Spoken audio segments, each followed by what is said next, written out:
వెళ్ళగా శిష్యులను వెంట వెళ్ళిరి. ఆ చోటు వారితో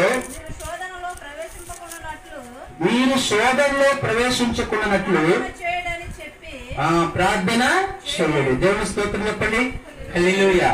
కాబట్టి మనము శోధనలు ఎదుర్కోవాలంటే, మన సమస్యలు మనం అధిగమించాలంటే, అన్ని విషయాల్లో కూడా ప్రభు ఏం చెప్తున్నాడంటే మెళుకువగా ఉండి ప్రార్థన చేయమన్నాడు. బుద్ధి కలిగిన కన్యకులు, బుద్ధి లేని కన్యకులు మనం చూస్తున్నాం. ఎవరు నిద్రపోతున్నారు ప్రార్థనలో? బుద్ధి లేని వారా, బుద్ధి కలిగిన వారా? బుద్ధి లేని వారు నిద్రపోతున్నాడు. ప్రభు మనకి మాదిరిగా చెప్తున్నాడు. ఒకరోజు యేసయ్య తన శిష్యులు తీసుకుని గెత్సేమనే తోటకి వెళ్ళాడు. అక్కడికి వెళ్ళిన తర్వాత ప్రభు ఏమన్నాడంటే పేతురు, యాకోబు, యోహాను వెంట పెట్టుకొని ఆ ముగ్గురిని తీసుకుని వెళ్ళిన తర్వాత ఏమన్నాడంటే మీరు ఇక్కడే ఉండండి అని ప్రభు వెళ్ళి ఆయన ప్రార్థన చేస్తున్నాడు.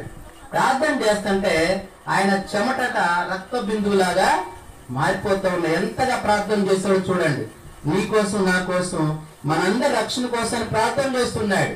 మరి ఆయన ప్రార్థన చేస్తూ శిష్యులు కూడా ఒక మాట చెప్తున్నాడు, మీరేం శోధనలో ప్రవేశించుకున్నట్లు మెళకువగా ఉండి ప్రార్థన చేయమంటున్నాడు.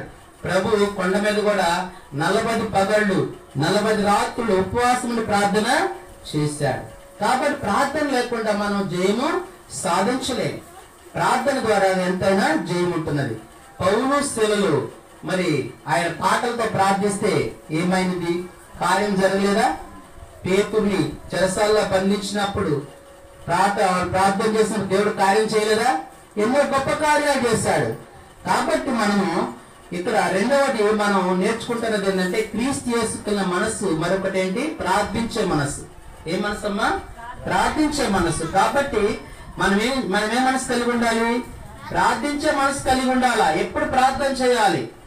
ఎవరు నాకు లేరు, పాస్టర్ గారు లేరు, నాకు యేసయ్యని గురించి చెప్పేవాళ్ళు ఎవరు లేరు అని నువ్వు ఏకాంతంగా దిగుపడాల్సిన అవసరమా లేదు. నువ్వు ఏకాంతంగా నీ వెళ్ళి నీ తలుపు వేసుకుని రహస్యమందుని నీ తండ్రికి నువ్వు ప్రార్థన చేయమన్నాడు.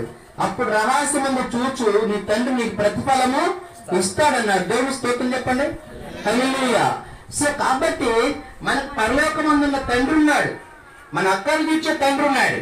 కాబట్టి మనం ఏ మనసు కలిగి ఉండాలి? ప్రార్థించే మనసు ఉండాలి. ప్రార్థించే మనసు. క్రీస్తు యేసుకి ఆయన కలిగి ఉన్న మనసు ప్రార్థించే మనసు ఉన్నది. మరొకటి మరి క్రీస్తు వేసుకున్నటువంటి మరొక మనసు ఏంటంటే ప్రకటించే మనసు. లూకా సువార్త 22వ అధ్యాయము 39వ వచనము, క్షమించండి, మత్తయి సువార్త 4వ అధ్యాయం 17వ వచనము. మత్తయి సువార్త 4వ అధ్యాయము 17వ వచనము. క్రీస్తు మనసు ప్రకటించే మనసు. ధర్మశాస్త్రమైనను మత్తయి సువార్త 4వ అధ్యాయం 17వ వచనము. అప్పటి నుండి పరలోక రాజ్యము సమీపించినది గనుక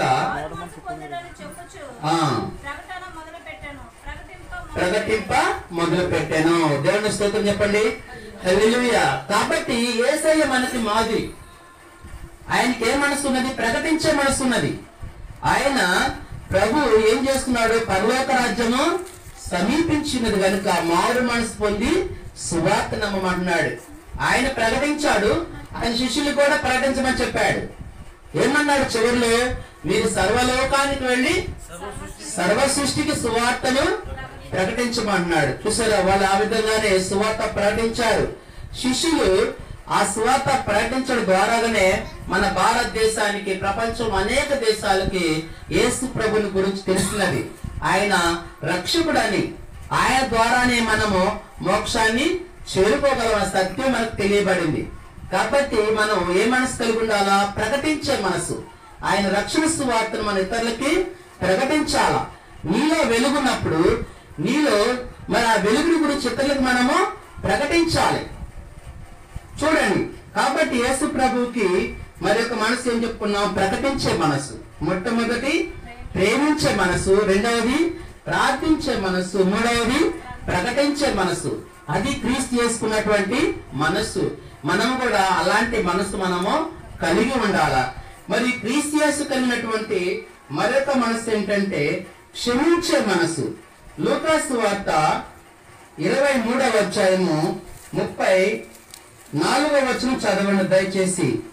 లూకాసు వార్త 23వ అధ్యాయము 34వ వచనము. తండ్రి వీరేమి చేయుచున్నారో వీరెరుగరు గనుక వీరిని క్షమించమని చెప్పాను.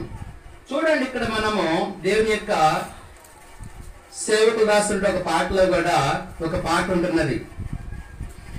కల్వరి గిరి మీద సిలువలో ప్రభువా విలువైన నీ మాటనే మరువగలనా, తండ్రి వీరేమి చేయుచున్నారో వీరెందరని క్షమించినారు.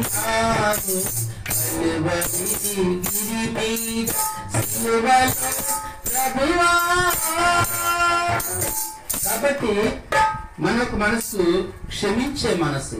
యేసు ప్రభు సిలువ వేసినప్పుడు మరి ఆ సైనికులు ఏం చేశారు? ఆయన వస్త్రాలు చీటి వేసి పంచుకున్నారు. దారిని పోయేటువంటి వాళ్ళు కూడా ఎగతాళి చేస్తున్నారు యేసు ప్రభుని. నిజముగా అయినా దేవుని కుమారుడైతే ఈతంతా రక్షించుకోవచ్చు కదా అని చెప్పేసి ఎగతాళి చేస్తున్నారు. సైనికులు కూడా ఎగతాళి చేస్తా ఉన్నారు. అక్కడ ఉన్నటువంటి ఆ శాస్త్రులు ఎగతాళి చేస్తున్నారు. అందరూ కూడా ఎగతాళి చేసినప్పటికీ కూడా ప్రభు ఏమంటున్నాడు? తండ్రి వీరేమి చేయుచున్నారో వీరెరుగరు వెనుక వీరిని క్షమించుము అంటున్నాడు. చూడండి, మరి అలా మనము ఏ మనసు కలిగి ఉండాలా? క్షమించే మనసు కలిగి ఉండాలి. చూడండి, కాబట్టి ఒకసారి సాధు సుందర్ సింగ్ గారు ఒక ఉదాహరణ చెప్పాడు, ఒక నిజమైన సంఘటన చెప్పాడు. ఒకసారి ఒక సిక్కులాళ్ళు ఆ యొక్క ఉత్తరప్రదేశ్ లో దారిని పోయేటువంటి సామాన్యమైనటువంటి యాత్రికుల్ని దోచుకొని వాళ్ళు కనుక ఎదురు తిరిగారనుకో వాళ్ళని నిర్దాక్షిణ్యం చంపేస్తారు. అలాగా ఒక సిక్కు మతస్థు సంబంధించినటువంటి ఒక వ్యక్తి దాదాపుగా 100 మందిని చంపాడట. 100 మందిని చంపాడు. చంపి 100 మందిని కూడా తలలు వేలాడదీశాడు గుహలో. అలాంటి ప్రదేశానికి ఒక భక్తుడు వెళ్ళాడు. ఆ ప్రాంతానికి సాధు కిషన్ సింగ్ గారు వెళ్ళాడు. వెళ్తే ఆయనకి